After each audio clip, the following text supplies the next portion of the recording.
Voici Jean-Louis Murat, Deschamps, en ville pour un anti-portrait chinois débridé. Alors Jean-Louis Murat, bonsoir. Bonsoir. T'as commencé par des petits boulots, t'étais quoi, plagiste, non? Comment tu faisais? Skiman, barman? Barman, disquaire. Ouais. J'ai un peu tout fait. Quand t'étais à Saint-Tropez et que tu voyais les mecs du showbiz, ça te faisait quoi? Quand tu leur servais, là? Ça m'excitait un peu et ça me débectait à la fois. Ouais. De servir Barclay et compagnie, c'était un peu éminent. Maintenant pas que t'es là, mais enfin maintenant que tu fais des listes, tu les trouves toujours aussi salopards, comme tu disais? Ah bien sûr. Encore plus ou moins? Peut-être encore plus. Alors t'es monté à Paris une première fois, ce qui est très drôle d'ailleurs ton histoire, c'est qu'il y a Clermont-Ferrand, ouais. Puis tu montes à Paris, puis tu redescends à Clermont, puis tu remontes à Paris. Alors la première fois que t'es monté, c'est là où t'as rencontré les gens d'RMC qui t'ont un peu aidé quand même, Bassi, Farran, toute la bande, non? Ouais. Et puis après t'as fait un groupe, t'es redescendu. D'abord ouais. Tu t'es dit c'est un peu compliqué pour moi, donc t'es redescendu. Et puis t'as fait un groupe qui s'appelait Clara. Ouais. Et puis un jour t'as vu débarquer quand même William Scheller, Jean-Bernard Hébé, c'était pas mal quand même. Ouais, c'était sympa, ouais. Grosse surprise pour moi. Ouais, ça t'a encouragé. Ouais.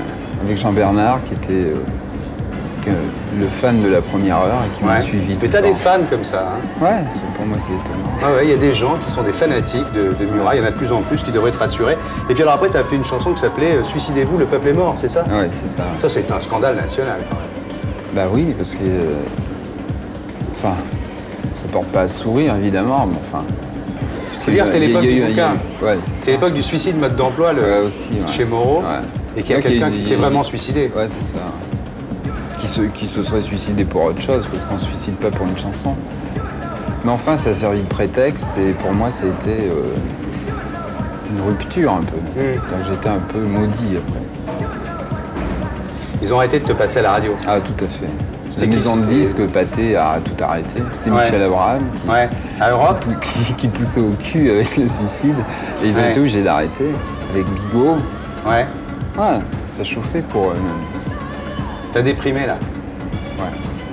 T'as dit des trucs terribles là sur ta déprime quand même. Tu t'étais enlevé tous les poils, tu disais c'était quoi cette histoire? Je sais pas, je m'étais enlevé tous les poils, c'est tout. Pourquoi? J'étais malheureux. T'étais malheureux. Tu voulais sauter par la fenêtre. Ouais. Tu te pissais dessus, tu disais. Ouais. Mais c'était grave alors. Ouais. Tu te défonçais? C'était suite à des histoires de défonce ou... C'était un mélange de tout. Ouais. Déception amoureuse. C'était surtout ma propre déception qui me... Tu savais que t'allais y arriver, mais ça arrivait pas. Ouais, ça arrivait pas. C'est ça. Ouais, c'est terrible. Alors là, t'es de nouveau à Clermont-Ferrand, tu viens à Paris pour la promo. Ouais. Hein, t'es à l'hôtel là? Ouais. Et tu vis comment à Clermont là? Ah, je suis vraiment un pépère. Ouais? Ouais. Spartiate? Ouais, un peu, ouais. Tu te lèves de bonne heure? Ouais. Je travaille. Tu fais du sport? Je fais des chansons, du sport. C'est comment d'être là-bas? Bah, ça me fait ni chaud ni froid en fait. J'habite Clermont, je pourrais habiter ailleurs. Ouais. Je dis souvent que j'habite chez moi, je sais pas, ça veut rien dire, ça veut un peu tout dire. Enfin, Clermont-Ferrand, c'est une ville qui a aucun charme. Le seul charme que j'y trouve, c'est que c'est chez moi, c'est tout. Mais tu te défonces pas, rien du tout? Non. Tu prenais de la véganine à un moment, c'était pourquoi? Là, j'en prends tout le temps. Ah bon? Et pourquoi? Je sais pas, c'est devenu mon ami. Bah, il y a un quart d'heure, j'en cherchais encore. Ça se trouve, ça, non? Ouais, mais je l'avais paumé dans mon sac. Ah bon? C'est pas le plus dur à trouver, ça, la véganine. Et ça te fait quoi? Ça te fait du bien? Ouais. Hein? Ouais. Il y a des effets secondaires? Codéine, oui. Codéine, un peu, ouais. Ouais. Alors là, t'as signé avec Virgin pour 6 albums. Ouais. C'est tranquille, là, pendant 30 ans maintenant, non? Pourquoi 30 ans? Je sais pas, mais... Je suis tranquille pour 6 ans. Ouais. Et encore, qui sait? Ils peuvent te virer, eux? Bien sûr. Mais toi, tu peux pas partir? Non. J'en ai pas envie. T'en as pas envie? Non. Ils sont gentils avec toi? Ouais. Tu sais, t'as l'impression maintenant que ça y est, quoi. T'as trouvé un autre chez toi, quoi. Ah, j'ai trouvé une famille. Une famille à Paris? Ouais. T'as des projets à part de retourner paysan? Parce que tes grands-parents étaient paysans. Ouais. J'ai été élevé par mes grands-parents. T'as envie de faire ça après? Ouais. De retourner encore plus loin que Clermont-Ferrand, quoi. J'ai presque envie de redevenir mon grand-père. Le futur m'intéresse pas beaucoup. C'est bizarre comme mec, quoi.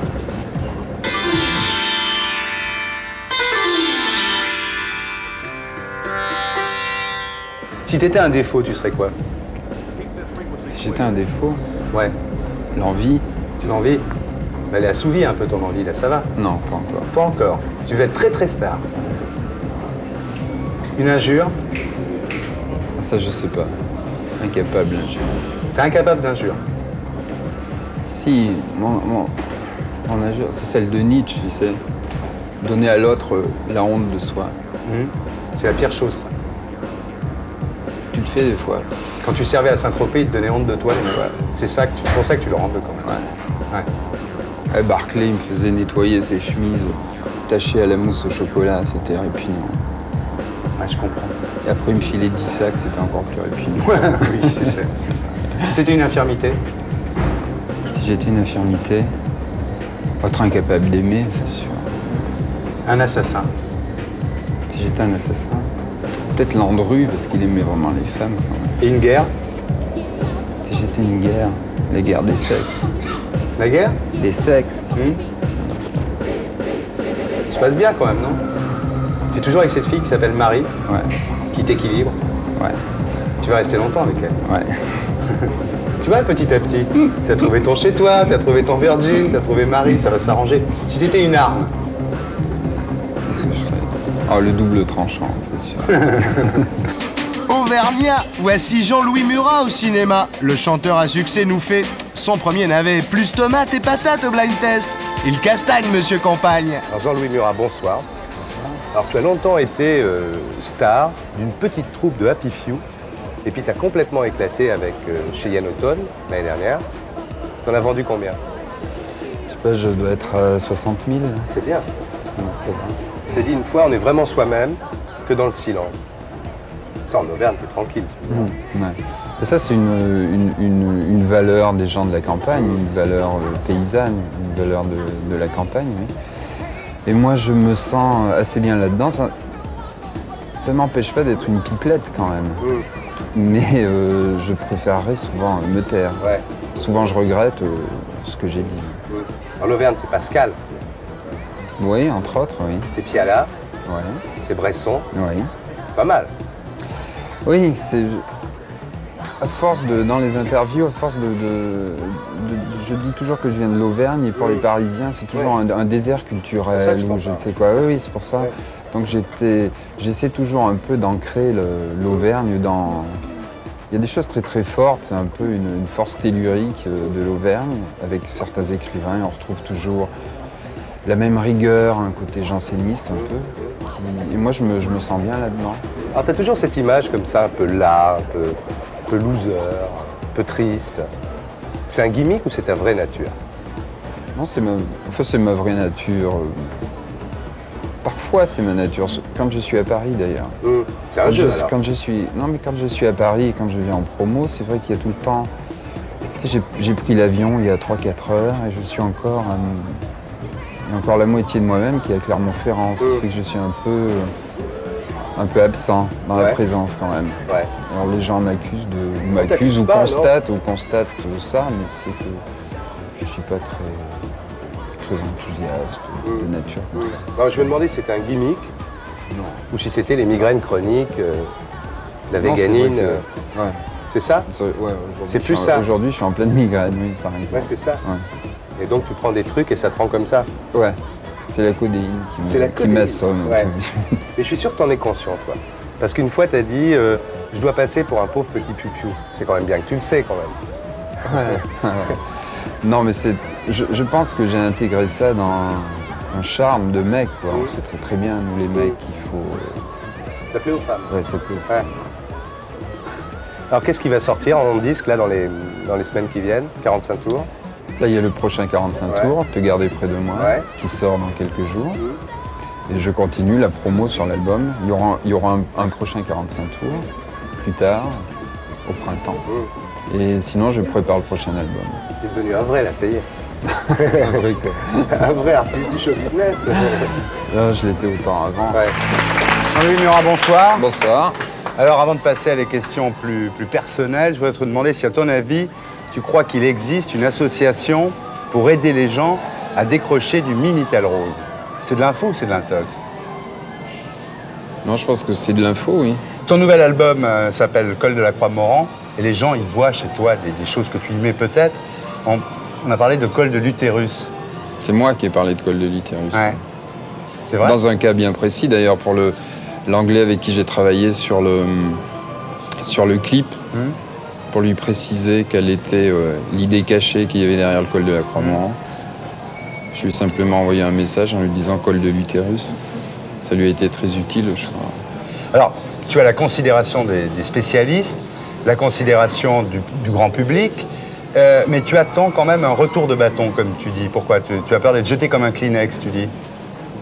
Non, je pense que le succès ou le relatif succès, ça amène un rapport pornographique avec les médias. Donc, à force d'être pris tous azimuts et volontairement, arrive un moment où on se fait jeter. Ouais. On ne peut pas être impunément la femme à tout le monde. Ouais. T'aimes pas un peu t'apitoyer sur ton sort quand même? C'est ma spécialité, ouais. Chacun la sienne. Tu fais ça très bien. Chacun la sienne. Tu prends toujours autant de codéine? Toujours autant, ouais. Tu vis à la campagne, en Auvergne. Est-ce que tu soutiens les jacqueries de paysans qu'il y a un peu partout en France en ce moment? Bien sûr, je suis à fond pour, tout à fait. Tout en considérant le danger d'un ultra-régionalisme, qui est un nationalisme. D'ailleurs, c'est un peu l'échec des socialistes, d'ailleurs, d'avoir laissé la campagne en jachère, au propre et au figuré. Ce qui fait que l'extrême droite récupère habilement et que le message la terre, c'est Le Pen, passe très très bien dans les campagnes. Et toi, d'ailleurs, tu dis que tu as peur d'être attiré par les valeurs de la terre, si tu dis même les valeurs de l'occupation. Bien sûr. Ça te menace, ça? Bien sûr. Non, mais c'est un danger pour tout le monde. Ça s'est passé comment avec Mylène Farmer? Très bien. Très bien? Ouais. Très agréable jeune fille. Ouais. Et pour le partage des droits, ça s'est passé comment après? Oh, dans la difficulté, mais c'était assez normal. Vous avez fait 50-50? Ah non, c'est elle qui a écrit la chanson. Ah bon. T'as entendu le nouvel album de Robert Wyatt?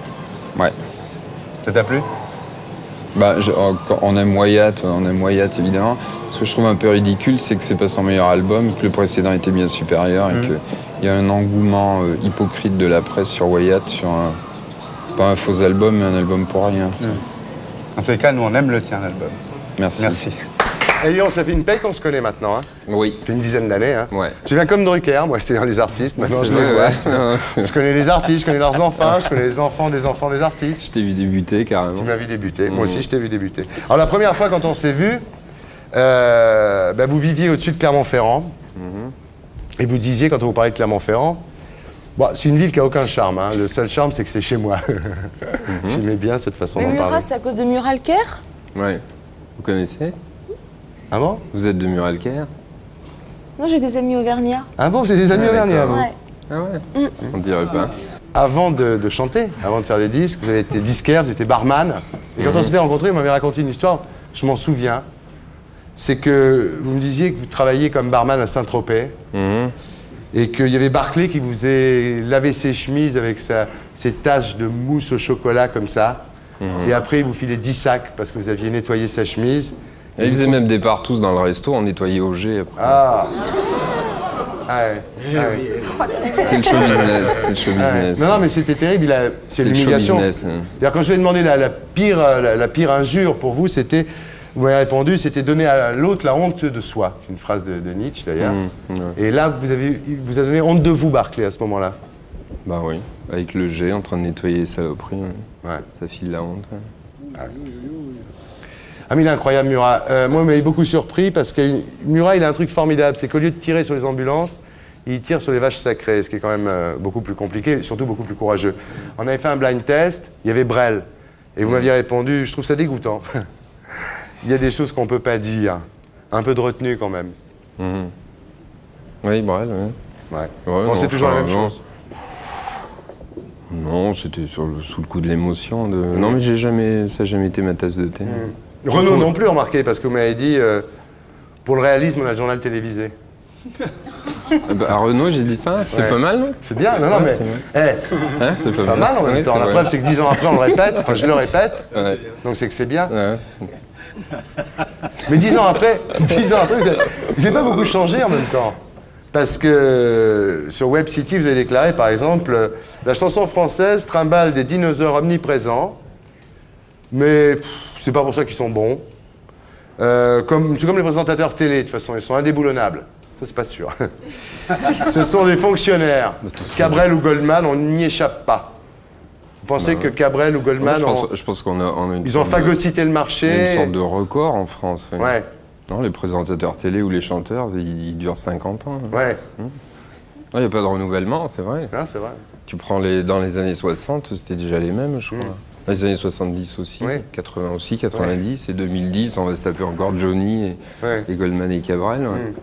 Et les quotas de titres francophones à la radio, vous en pensez quoi? Moi, je passais à la radio avant qu'il y ait des quotas, et après j'ai giclé. Depuis qu'il y a des quotas, ils passent 3 fois plus Hallyday et Goldman, et ils passent plus des gars comme moi. Ouais. Vous trouvez que vous passez pas sans radio? Je passe pas du tout en radio. Ouais. Non. Ça vous empêche pas de vendre des albums quand même? Non, non, non. Vous en prenez au Guignol aussi? Moi, je m'en prends. Ah bah c'est vous qui sélectionnez au milieu. J'ai donné 150 interviews. Alors évidemment, vous sortez une dizaine de phrases et vous pouvez facilement dire que je m'en prends à tout le monde. Non, non, mais s'en prendre au Guignol, c'est courageux. Attendez, je m'en suis pas... prêt à vous aussi. Vous avez dit quoi? Ah, ça m'intéresse. Non, non, ce qui m'intéresse, c'est de vous attaquer au Guignol parce que vous les comparez à l'Action française quand même. C'est violent. Oui, je trouve que c'est une élite arrogante qui sait très très bien se moquer des petites gens. Hein. C'est ça qui m'énerve. Mais même les joueurs de foot, vous avez dit les joueurs de l'équipe de France se sont vautrés dans le monde médiatique comme des pourceaux suite à la Coupe du Monde. Non, mais quand tu aimes le sport ou à suivre la Coupe du Monde, d'un seul coup, on a affaire à Ulysse, à Pénélope, à je ne sais quoi. Et c'est vrai qu'après, quand on les voit vendre des conneries, je trouvais que ça manquait de classe, quoi. Je pense que les sportifs, aussi bien que les gens de médias, ils ont une sorte de rôle éducatif un peu, et qu'ils doivent savoir se tenir, parce qu'ils servent essentiellement d'exemple. Ils sont beaucoup plus exemplaires que les saints, que les curés, que les intellectuels ou que leurs profs. Ouais. Il faudrait un peu les mettre devant leurs responsabilités, je pense. Ce que vous avez de bien aussi, Jean-Louis Murat, c'est que vous défendez les gens qui sont attaqués. C'est-à-dire, vous attaquez les Guignols en les comparant à l'Action française, mais vous dites que Virenque, par exemple, ceux qui lui ont fait ce qu'ils lui ont fait devraient tomber sous le coup de la loi, sont des ordures, vous dites. Oui, je pense que la façon de traiter Virenque, ouais, je trouve que c'est... Enfin, moi, j'ai été élevé comme ça. Les mecs qui traitent quand on traite un petit gars comme ça, c'est une ordure. Et normalement, la loi devrait faire son boulot. Ouais. Je pense. Ouais. La loi, elle est là pour défendre les petits. Ce que vous dites, c'est que dans le cyclisme, tout le monde se charge. Ouais. Simplement, lui aussi, bien sûr, mais il n'a pas les mots pour expliquer qu'il se charge. C'est ça, en fait.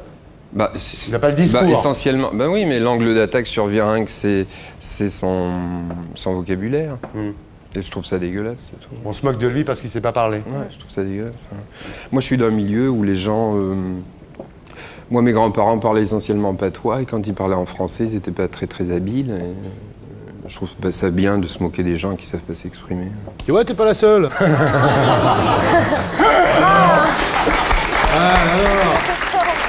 Elle va raconter des trucs. Non, mais là, ça y est, ça commence à me... Vous êtes d'accord avec ça, Richard? Oui, oui, bien sûr. Non, c'est vrai? Oui, oui, bien sûr. C'est juste ce qu'il dit.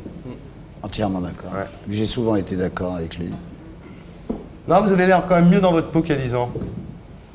Plus serein. Vous aussi, vous êtes moins stressé. C'est vrai? Ouais, c'est vrai. Non, ce qu'il faut dire quand même, c'est que le premier 45 tours de Murat s'appelait « Suicidez-vous, le peuple est mort ».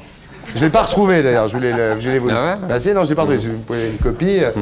Aujourd'hui, vous êtes plutôt fêté par les médias, vous êtes plutôt bien reconnu. Vous faites un disque à Libération qu'on fait 2 pages. Ça va, non? Ça, c'est vicieux, ça. Hein? Ça, c'est vicieux. C'est pas vicieux, c'est gentil, ça. Non. Pourquoi? De dire que Libération en fait 2 pages, dans votre bouche, c'est vicieux. Pourquoi? Au contraire, moi. Pas du tout. Un petit peu quand même. Je suis d'accord avec toi, Jean-Louis, là-dessus, c'est super. Non, vous êtes adulé aujourd'hui, non? Par la critique. Parce que j'ai 2 pages en Libération? Bah, entre autres, oui, dans les Inrocks et dans des tas de journaux qui font l'opinion. Vous êtes bouddhiste? Tout s'explique. On se demandait d'où venait cette sérénité. Que Dieu me parfume. Non, je bois un coup. Ouais. Non, vous dites j'en ai marre de la tristesse, je préfère la sérénité. C'est ça. Enfin, vous n'êtes pas bouddhiste, vous êtes influencé par la philosophie bouddhiste, c'est ça? Ouais. Vous êtes mis à la gymnastique, vous? Ouais. Il y a un peu de ça. Ça dépend.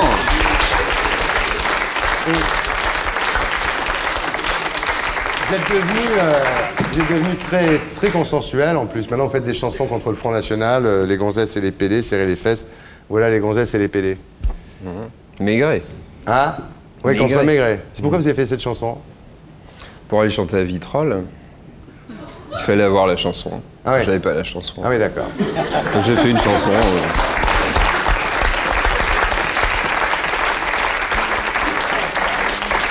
Zazie en a une aussi.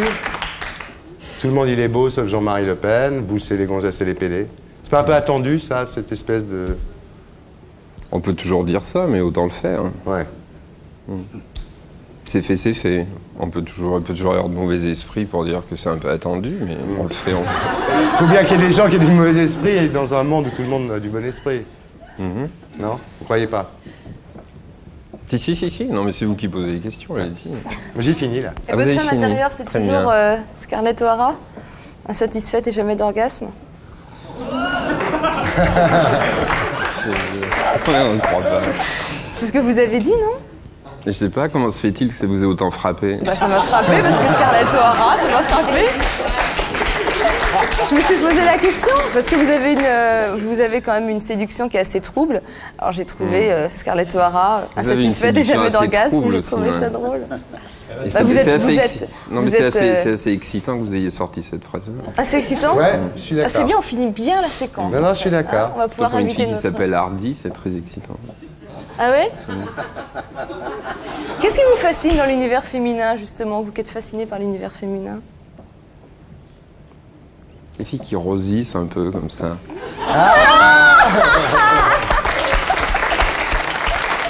Les filles qui rosissent quand on leur parle d'orgasme. Putain, C'est Jean-Louis, pas on là. était là avant, nous. Hein. Ça fait 2 mois qu'on est là. Ah, c'est vrai, il arrive. Attends. Je découvre des trucs là. Mais allez, Ah mais ouais, Ah, bah, ce je soir, là, t'écoute. il est- hein Ouais. tu respectes rien. Regardez pas comme ça, non Thierry. Un sentiment nouveau. Ah. C'est Jean-Louis Murat.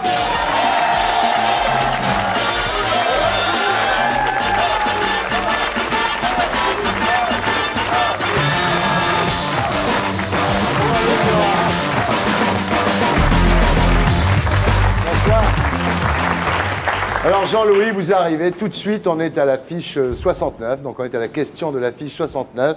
Vous savez que les rôles sont inversés, et c'est vous, Jean-Louis, qui allez me poser une question. Tu connais les chefs-lieux d'arrondissement du 69? Ouais. Lyon. Non. C'est ça? Bravo, je suis content. Vous avez de la culture à la télé. C'est fou. Ah ouais, ouais. C'est Ah pas ouais. du tout ce qu'on Et dit. encore, moi, je suis un des plus cultivés, C'est t'imagines pas du les tout autres. ce oui. qu'on dit, ouais. Ça peut bien dire. Vous êtes une sorte de moujik de la musique, vous, d'une certaine façon, non? C'est pas mal comme formule. Moujik de la musique? C'est quoi un moujik? On s'en Un moujik, veut. c'est un paysan russe. Ah ouais. Oh là là, Titoff. Arrête. Ça vous gêne de faire de la promo à la télé? Oh non, j'aime beaucoup ça.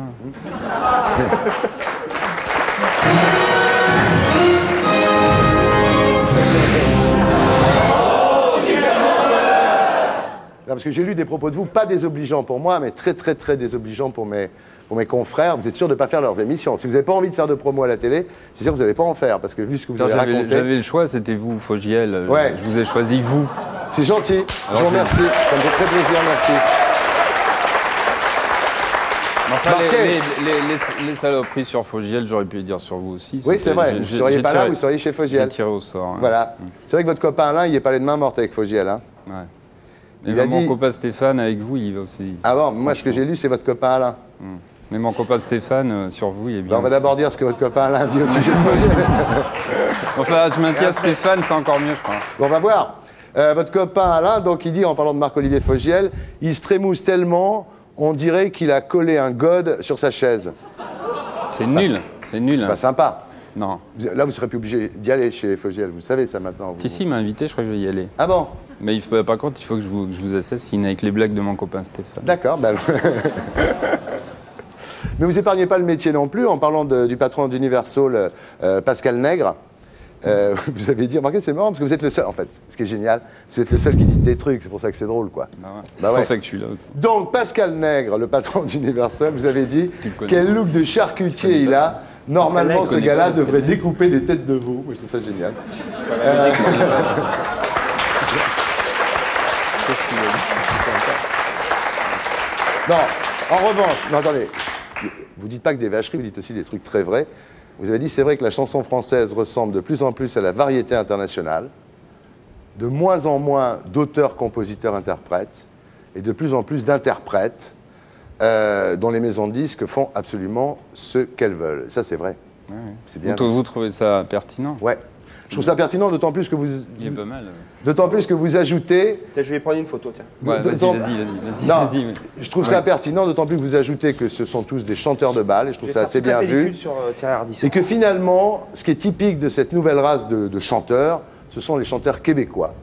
Parce qu'ils chantent trop fort. Ouais. Hein. Parce que je pense que la langue française, c'est une langue de l'intimité et de la passion et du plaisir. Hein. C'est donc plutôt une langue chuchotée. C'est vrai que... On est des murmurants, oui, c'est vrai que les gens qui parlent fort ont du mal à penser finement, et je crois que pour les chanteurs, c'est un peu pareil. Par contre, si tu veux parler un tout petit peu plus fort, parce que moi, des fois, j'en entends pas. Je tends l'oreille. Celle qui passe en radio. Ça s'appelle l'au-delà.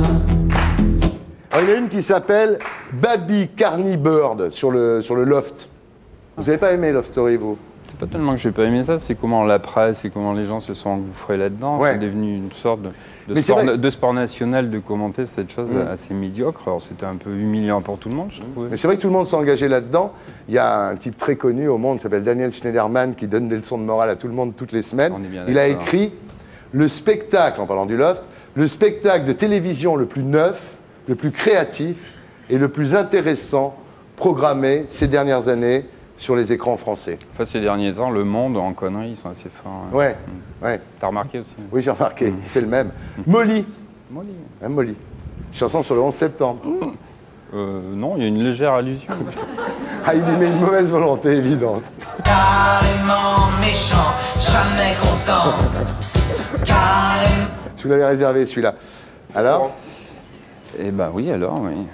Alors, vous avez d'autres fiches, là, vous avez un paquet de fiches. Moi, j'en ai plein pour vous, oui. Non, en fait, je vais vous dire pourquoi j'ai plein de fiches sur vous, parce que vous êtes un type quand même assez paradoxal. D'un côté, vous êtes énervé par ces chanteurs qu'on lance comme des savonnettes, là. Vous dites, moi, je bosse pendant des heures avec mon piano, ma guitare et tout. Moi, je suis un vrai, quoi. Je travaille, je me donne du mal. Et en fait, quand on voit comment vous avez enregistré ce disque que vous promotionnez aujourd'hui, le Moujik et sa femme, vous dites que vous l'avez enregistré en 12 heures. Ouais. Comme Dylan. 2 heures par jour. Non, mais on a vu des mecs qui mettent 2-3 ans pour faire un album. Les branleurs, faut pas 2 ans pour faire un album. 2 ans pour faire un album. C'est comme si tu faisais une émission par an, tu rigoles. Laurent Voulzy, il a mis 9 ans pour faire son album. C'est du marketing. Ah ouais. Alors, le reste du temps, vous faisiez du foot, hein? La piscine? Non, je nageais. Les pétards? Non, jamais. Bon. Les musiciens, jamais. J'ai la mémoire qui flanche. C'est fini, ça. Enfin, vous êtes bonne critique, c'est l'essentiel, vous êtes content. Hein? Comme d'habitude, Libération, Les Inrocks. Comment ça, Libération, Les Inrocks? Même malheureux, il y a des centaines de médias, il n'y en a pas que 2. C'est vous qui vous lisez. Il y a Elle. Vous lisez que ces 2 magazines? Pas du tout, non. Non, j'ai lu Elle aussi. Ah, vous lisez Elle? Ouais. Vous regardez pas que les photos? Non, non, je lis. J'ai vu qu'il y avait toutes les femmes disent du bien de vous. Avec les photos. Toutes les femmes de Elle disent du bien de vous. Vous êtes très, très, très aimé des femmes. Catherine Pancol, Pascal Clark, Christine Angot. Claire Denis. Claire Denis. Ma copine Claire Denis. Vous aimez les femmes, elles vous le rendent bien. Qu'est-ce qu'il y a d'autre sinon? Est-ce que vous l'aimez? Ah oui, j'aime beaucoup ce qu'il fait. Sauf qu'il a une voix qui est envoûtante. Moi, je l'aime beaucoup aussi. Il est chiant comme la fumée, mais je l'aime beaucoup. Non, mais c'est vrai. Vous dites, quand je tombe amoureux, c'est une opportunité pour changer. Chaque fille me chamboule. Je prends ses gestes. Je change d'eau de toilette. Si elle se lève plus tard, je me cale sur son rythme. Si elle s'habille en grenat, je vais m'acheter des trucs grenat. Ça plaît aux filles. Ah ouais, c'est ça l'amour, je crois. C'est l'amour, ça? Ouais. C'est une forme de l'amour. T'es pas en forme ce soir. Qui? Toi. Moi? Ah, je vais très bien, moi ça va comme d'habitude. Ouais. C'est pas terrible tes questions. Hein? Elles sont pas terribles tes questions. Non, mais c'est pas des questions. Mais non, mais j'aurais mieux fait d'aller chez Fogiel. Enfin. Ah, ça c'est sûr. C'est quand? Le prochain album, c'est quand? Dans 2 jours. Vous êtes adulé par la critique, c'est vrai? Et par le public? Ouais. Non, mais les ventes ne suivent pas, comment ça se fait? Je vends 100 000 à chaque fois, ça me va très bien. Ça suffit? Il faudrait que tu lances 2-3 albums en même temps. Comme ça, tu fais 300 000. Comment ça se fait que vous ne soyez pas un chanteur populaire? Ce qui est cher est rare. Ouais. Vous passez en radio maintenant, de toute façon, ils sont obligés de passer des chansons françaises à la radio, non? C'est bas, c'est bas. Non, je sais pas. Non, vous avez un petit budget pour faire ce disque-là? Non, c'est de la blague, ça, j'ai un budget normal. Normal? Non, parce que votre maison de disque, il paraît qu'ils vous donneront 2 fois moins s'il ne marche pas, le disque. Vas-y, amuse-toi à faire une demi-audience, tu vas voir ce qu'on te fait. Vous êtes un peu le parent pauvre dans votre maison de disque, non? Pas du tout, non. Non? Je suis de chouchou. Mais par exemple, quand vous faites la promo, ouais. Vous êtes dans un très bel hôtel pour recevoir les journalistes et après vous allez dormir dans un hôtel moins bien, c'est vrai? Bah oui, c'est normal. Pourquoi tu fais pas l'inverse? Pourquoi la maison de disque ne vous donne pas un bel hôtel nuit et jour? C'est ça que je comprends pas. Non, mais je sais pas. Enfin, c'est pas la peine de dépenser des fortunes dans des chambres d'hôtel. Un lit, c'est un lit. C'est vrai que vous voulez vous installer dans le sud, par exemple, question idiote comme ça, mais qui peut vous donner l'occasion de vous exprimer? Oui. Non? Oui, je suis pas encore très sûr. Je vais y penser. Vous allez quitter l'Auvergne? Voilà une question. Non, je sais pas encore. Non, je sais pas.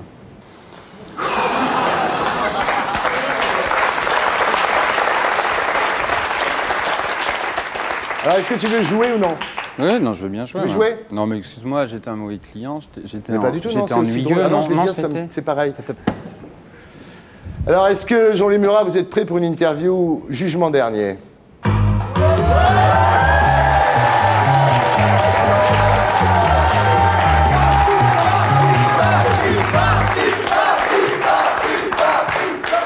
Jean-Louis Murat. C'est marrant. C'est le jugement dernier. Oui. Jean-Louis Murat, vous pensez à la mort 1 demi-heure par jour. Ah bon? Donc vous êtes prêt pour l'interview jugement dernier. Jean-Louis Murat, quand tu étais petit, as-tu essayé de regarder sous le bureau de ta maîtresse? Jamais. Il était plein. As-tu enfermé des élèves de sexe féminin dans les cabinets? Jamais. Ils étaient en plein air. Jean-Louis Murat, as-tu joué au docteur avec tes copains? Jamais. Ils étaient jamais malades. Très bien, merci. Jean-Louis Murat, avec ce professeur d'anglais qui t'a fait lire Corridon, es-tu sûr qu'il ne s'est vraiment rien passé? Sexuellement, tu veux dire? Bien sûr que non. Jean-Louis Murat, as-tu utilisé ta notoriété pour obtenir des avantages particuliers? Des fois, des bonnes places au resto, trucs comme ça. Absorbes-tu encore des substances illicites? Jamais. Jamais. Mais tu es un saint. Je suis au pain, là. Bah justement, c'est bien pour ça que ton purgatoire éventuel m'est étranger. T'est-il arrivé d'avoir envie de la femme d'un autre? Jamais, j'ai des principes. T'est-il arrivé de tromper ta femme? Jamais, j'ai des principes. T'est-il arrivé de tromper ta maîtresse? J'ai jamais eu de maîtresse. Jean-Louis Murat, as-tu, ne serait-ce qu'une fois, emmerdé le monde par plaisir? Jamais.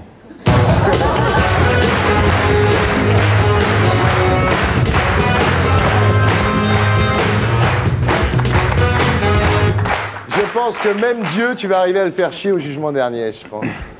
J'espère. Est-ce que tu veux bien. faire des photos pour Reporters sans frontières, alors? Cet appareil photo, tu fais des photos, tu les fais pas développer, et au mois de juin, c'est vendu aux enchères au profit de Reporters sans frontières. Ça s'appelle Photo de Stars. On le donne qu'à des stars. C'est une bonne idée. Dernière fois que tu as vu, c'était mieux passé parce qu'il y avait Linda Hardy. Tu te souviens de Linda Hardy? Bien sûr. Elle rosissait ici, tu te souviens? Oui, bien sûr, bien sûr. Les deux petits seins en poire qu'elle arrêtait pas de montrer.